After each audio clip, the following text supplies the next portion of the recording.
This channel is supported by TrueFire. TrueFire is an online library of lessons from some of my favourite players. There's thousands of lessons on there. You can use the promo code JNC40 to get 40% off of any of their courses.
Alright, it's getting close to you getting a day off, presumably. I wanted to do a little bit of a wrap-up video about the kind of best guitars, I think, for me, of 2023. What I mean by best, probably things that either I've played the most, been most surprised by, been most wrong about, or things that just made a real general impression. So first of all, I wanted to start off with some other people's guitars that were not mine.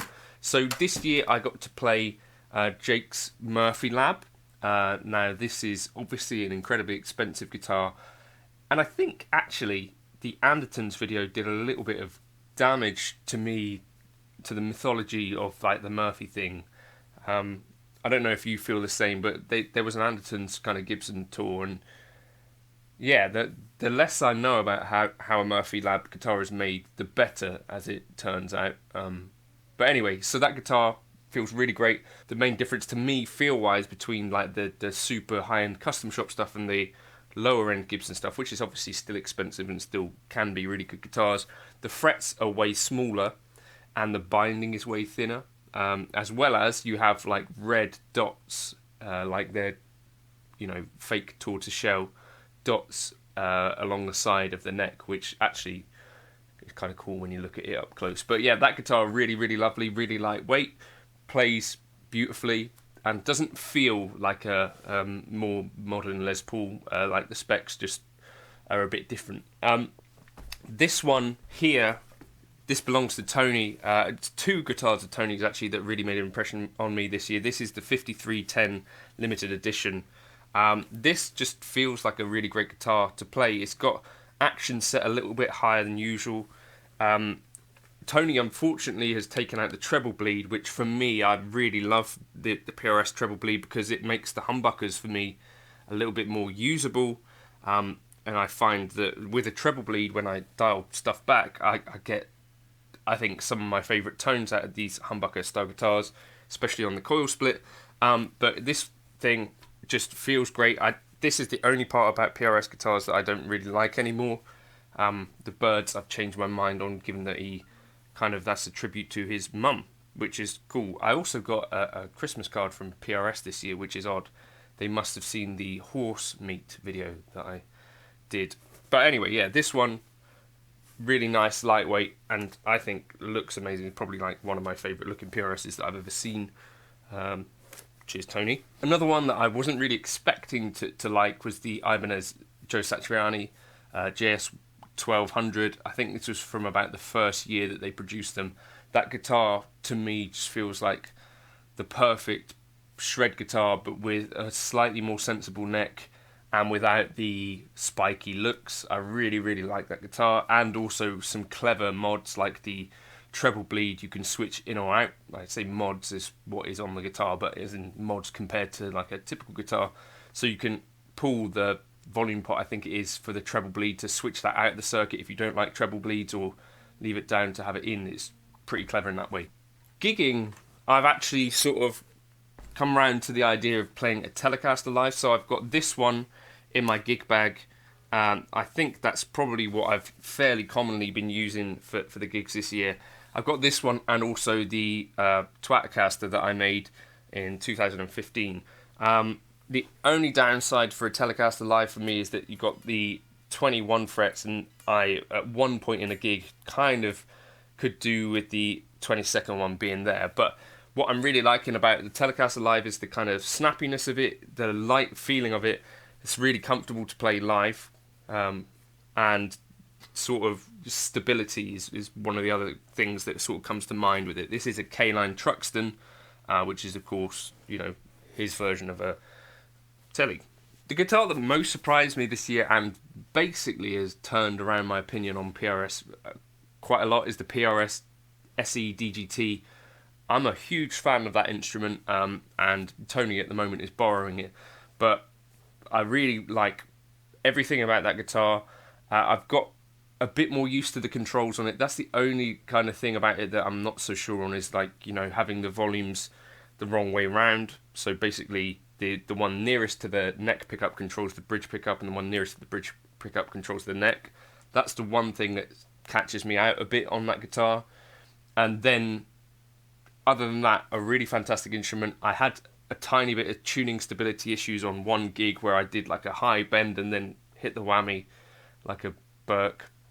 But lightweight, has an amazing kind of feel to it because the frets are really quite tall. I think it comes strung with 9s as well. So it's got a really slinky kind of feel.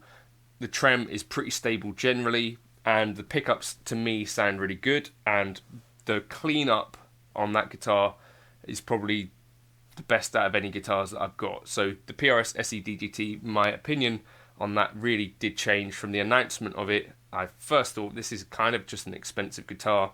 I think they're now on discount in the UK down to about $799, which I think is a really reasonable price for what you're getting. I bought mine for $1,049, and I'm still enjoying that guitar. And of all of the guitars that I played this year, I think, and I haven't actually bought that many, but that one is the one that tops the list in terms of things that I've bought that I've enjoyed. I think, yeah, really happy with that one. And I have gigged that one live, and I think I will again. It's just a really great sounding guitar. I use it in coil split most often, but yeah, that one's an awesome one. I really enjoyed that Tokai ES-335. A bit more of a grown-up guitar, I guess you could say, or however you want to think about it. I gigged that one live for a jazz gig. I've not used it on a normal function gig yet, but maybe 2024 I might give that a go. But what I like about that guitar is nitro, just a beautiful thing. I'll get it out. It's nitro, really lightweight, and has a really nice flame to it, as well as some kind of really cool kind of looking stuff. Plays really fantastically. The pickups to me sound pretty good. What I like about an ES-335 is just hanging out on the bridge pickup and listening to that kind of chirpiness. That's kind of what it's about for me. Just a really comfortable guitar. This is pretty similar to Jake's ES-335 that he eventually traded the Gibson for a lot more money. I think that one's about £4 grand. This one was about £1,200, and I think a fantastic instrument for the money. And what this year, if anything, has taught me more than anything else is that the guitars are starting to matter to me a little bit less. And, you know, if it wasn't for, you know, reviewing stuff and making lots of different videos about lots of different bits and pieces, I think I could be fairly happy with just the blue K-line. I've had to put it away for a while to stop myself just playing it all the time. It was the first instrument that I came to after my daughter was born. So she stayed in hospital with my wife for a few days, so I was able to come back and sort of just play guitar for a little bit. I grabbed the K-line straight away, and that has basically been the story of the year. I don't know if you might have noticed, but I've got a stand over here which has 3 guitars on it at a time, and the K-line would always be there, and I pretty much always just grab that. It's getting, you know, to the stage where I could probably be fairly happy with just that guitar, which is kind of cool. Whether I ever get to that stage or not, it's probably doubtful, because for kind of versatility reasons, it's good to have other stuff, and I think maybe you as a viewer might get bored, but I don't know if that's interesting to you at all or not. But I've started playing the yellow one in its place a bit more. Hopefully we can wear down the neck on the yellow one, and yeah, instead of always giving the blue one a go in. Please let me know your favourite guitars in the comments of the year. Have you got an Old Faithful, your number one guitar? Has that continued? Have you changed anything? There's not any guitars on the horizon that I know of that I'm particularly excited about. There is one I'm under NDA for, that I'm interested to see what the response is going to be on that. But for me, I'm really in a happy spot now. I've sold a bunch of stuff this year, and I'm happy with what I've got. I've got, you know, the K-line guitars for my Fender style stuff. That PRS SE DGT feels as good as any of my other guitars and didn't cost so much. The ES-335 thing I've kind of got sewn up now. So yeah, I feel pretty content in what I've got there. Obviously, it's probably more than a lot of people, but you know, there's also less expensive stuff than a lot of people as well. Maybe just stopping by. I was using the JCB Assman preset, which is the new Bassman model in the HX Stomp. So if you want to jump into the Gumroad, you could jump in there and grab it. I hope you're having a good few days with your families, or at least a couple of days off from work. Cheers.